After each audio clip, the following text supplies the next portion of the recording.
నుంచి ఒక అమూల్యమైనటువంటి ఒక రత్నంలాగా ఆయన కూడా ఒక మంచి ప్రవచనాన్ని అందించడం, ఆధ్యాత్మిక జ్ఞానాన్ని ప్రపంచానికి పొందాలనేటటువంటి ఆశయంతో కృషి చేయడం, అలాగే మన సత్యవతి చక్కటి కవితా స్ఫూర్తితో మరి ఆమె కూడా మరి గుంటూరు వెళ్ళి ఎంతో వ్యయ ప్రయాసాలకు కష్టమైనా కూడా అనుకోకుండా ఆ కవిత ధోరణి అనేది ఆమెలో దొరబడి ఆమె ఆ కవిత వచ్చిన కవిత్వంలో ముందు పోవటం, అక్కడ వాళ్ళందరి చేత ప్రశంసలు పొందటం, మళ్ళీ మన దామోదరు కూడా ఇక్కడ కూడా కొన్ని కార్యక్రమాలు ఇలా మనందరం కూడా ఒక 20 సంవత్సరాల నుంచి చాలామంది మన భజనా మండలి కూడా ఇలా బయటికి వెళ్తే మరి మంచి బాగా వాళ్ళు పాడేవాళ్ళు ఉన్నారు.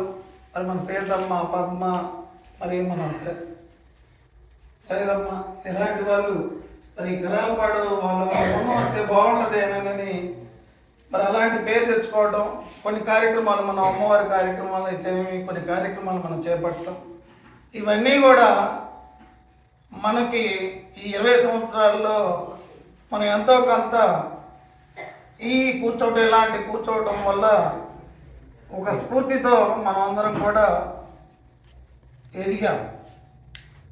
ఇప్పుడు కొంత మాట్లాడుకుంటున్నామంటే వినగలుగుతున్నారు, మనం చెప్పగలుగుతున్నాం, వినగలుగుతున్నారు కాబట్టి చెప్పగలుగుతున్నాం, వినగలుగుతున్నారంటే అర్థమవుతుంది.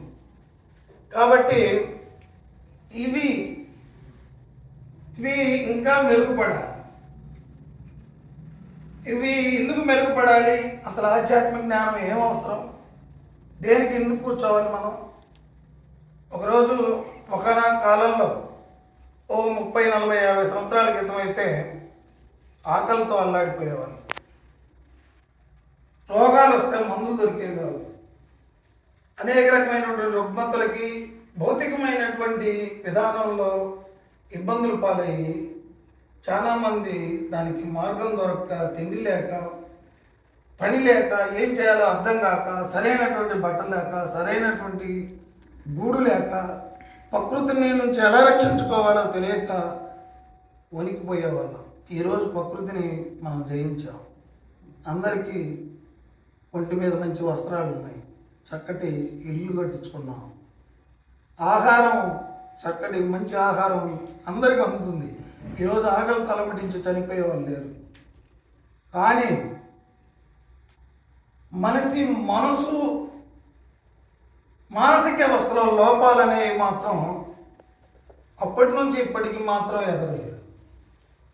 మన ఆరోగ్యాన్ని బాగుపరుచుకోవడం, హాస్పిటల్స్ పెరిగాయి, మనం భోజన సౌకర్యాలు పెరిగాయి, అన్నీ పెరిగాయి, భౌతికమైనటువంటి వాటిని పెరిగాయి. కానీ మానసికమైనటువంటి ఎదుగుదల మాత్రం అలాగనే ఉంది.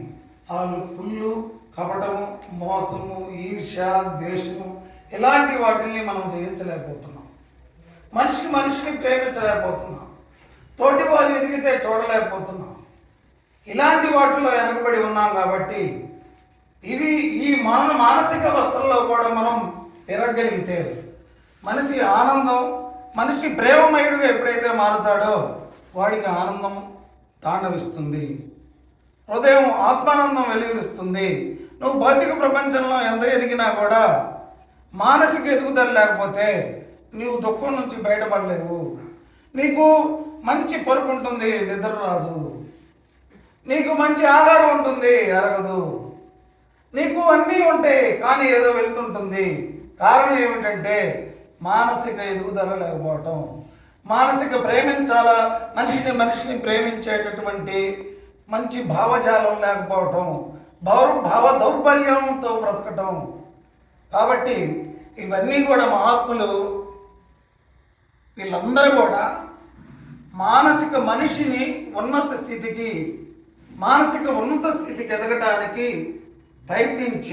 ప్రయత్నించి వాళ్ళ జీవితాలని మన కోసం ధారపోసినటువంటి మహాత్ములు.